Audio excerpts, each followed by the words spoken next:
معاكم تاني إن شاء الله.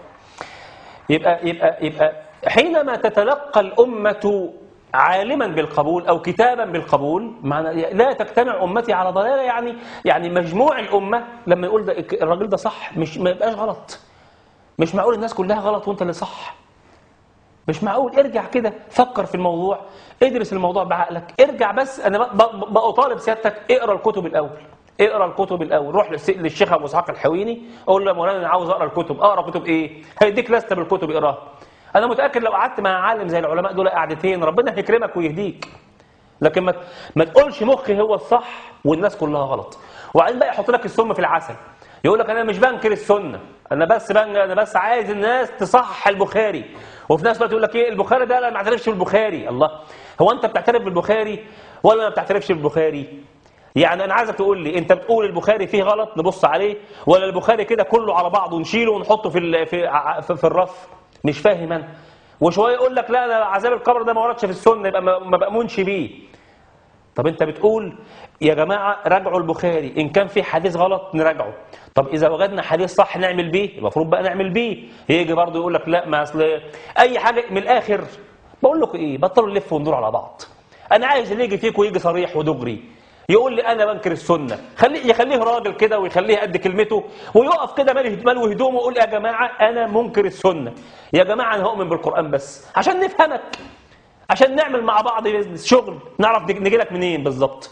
انما تقول لي شويه انا بحب البخاري وشويه بقدس البخاري وشويه تقول النبي في الحديث صلى الله عليه وسلم وكانك يعني مؤمن باللي قاله النبي، وشويه تقول لي البخاري ما بيفهمش حاجه والبخاري ده عجل، وشويه الازهر ما فيش على راسه ريشه. امال يعني انت اللي على راسك ريشه؟ لما الازهر اللي هو حامي السنه وحامل المنهج السني في العالم كله، واللي من 1000 سنة بيخرج علماء علموك الصلاة وعلموك ازاي تستنجي وعلموك ازاي تتوضى وعلموك ازاي تاكل وتشرب على منهج الإسلام، ودول كلهم مش عاجبينك. امال مين اللي عاجبك؟ كارل ماركس اللي عاجبك؟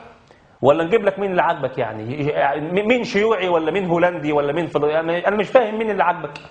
الازهر لما تقول الازهر على راسه ريشه مش معنى ذلك ان احنا بنفخر كاشخاص، احنا بنفخر كمؤسسه، مؤسسه استطاعت ان تنشر المنهج الوسطي على مدى مئات السنين. الازهر اللي لو مش الازهر الشريف وعلماء الازهر ما كانش بقى فيه النهارده في المدارس بتاعتنا حاجه اسمها دين. وانا مش برضو انا الى الان بقول يا جماعه يا قرانيين خليكم شجعان شويه وخليكم رجاله في كلمتكم، اطلعوا كده على الهوا وقولوا يا جماعه احنا بننكر السنه عشان نبقى صراحه مع بعض. انما شويه بحب السنه وشويه بنكر، خايف من ايه؟ خليك صريح شويه. اصل البخاري ده انا مش بعيب على البخاري، انا في بقول يا جماعه يا مسلمين نقوا البخاري اصل فيه احاديث ضعيفه. طب كويس قوي. بعد شويه في نفس القعده لا البخاري ده عيب ما ينفعش ناخد منه كلام اصل ده كان راجل مدلس. الله، ما انت من شويه قلت وبعد شويه يقول لك انا مش بنكر السنه بس انا عايز بس الاحاديث اللي تتعارض مع ايات قرانيه نبص فيها، وبعد شويه يقول لك لا انا مش لا خليك بقى واضح.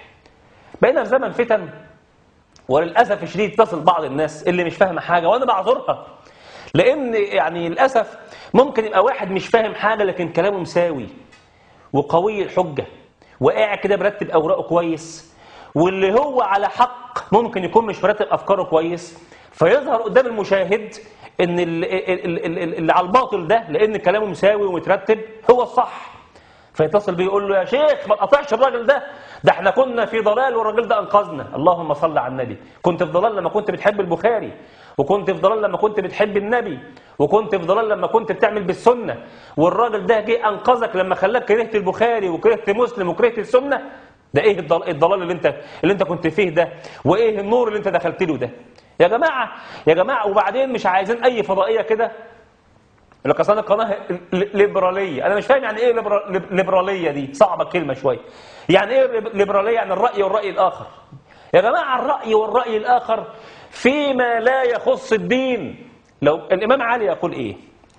يقول لو كان الدين بالراي لكان مسح باطن الخف اولى من ظاهره، ولكني رايت رسول الله يمسح ظاهر الخف بس.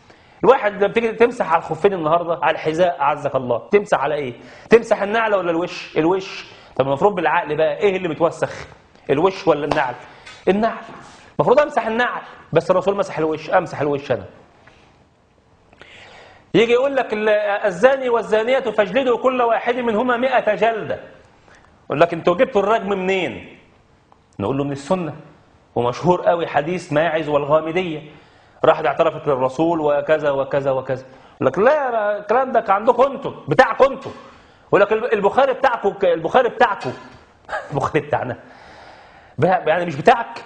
يعني انت مش مؤمن بالبخاري وباللي جابه البخاري؟ خلاص ماشي، انا موافق، انت حر.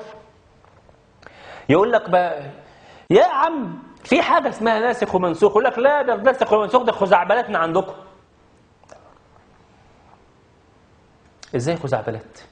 ده علم موثق، وعلماء الامه من 14 قرن قالوا الكلام ده.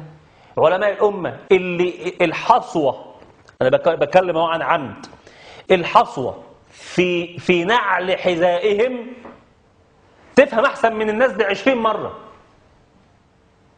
الحصوة في نعل ابن باز وابن عثيمين والشيخ الغزالي والشيخ الشعراوي والبخاري ومسلم والترمذي وابن ماجه والنسائي وأحمد ومالك وابو حنيفة والشافعي ومئات الآلاف من علماء الأمة. الحصوة في نعالهم أشرف من مئات الناس من اللي بنشوفهم على التلفزيون. دول مش فاهمين حاجة. دول يقول لك البخاري بتاعكم، يقول لك أصل لا مفيش حاجة اسمها ناسخ ومنسوخ. لا، في ناسخ ومنسوخ، نسخ لفظه وبقي معناه، نسخ المعنى واللفظ نسخ اللفظ وبقي المعنى. ده حاجات موجودة. وكان في آية قرآنية: الزاني والزانية الشيخ والشيخة إذا زنيا فارجموهما البتة. ده آية قرآنية لكن اتنسخت، وربنا اعترف بالنسخ: ما ننسخ من آية أو ننسها نأتي بخير منها أو مثلها. ده نص قرآني اهوت، بيقول لك ان مش انت قرآني ومؤمن بالقرآن؟ طب ربنا بيقول لك اهو: ما ننسخ من آية أو ننسها نأتي بخير منها أو مثلها. يبقى يأتي إما في القرآن وإما في السنة. ده ناهيك بقى عن الكلام اللي العلماء بيقولوه وانا مش عايز اكرره. انت بتصلي 4 ركعات ازاي؟ وبتصلي الظهر 4 ركعات ازاي؟ وتصلي والطوف 7 ازاي؟ والطوف الكعبة على شمالك ازاي؟ كل ده ما جاش في القرآن. لكن مش عايز اكرر نفس الكلام ده. كل الكلام ده معروف لكل الناس البسطاء والعامة.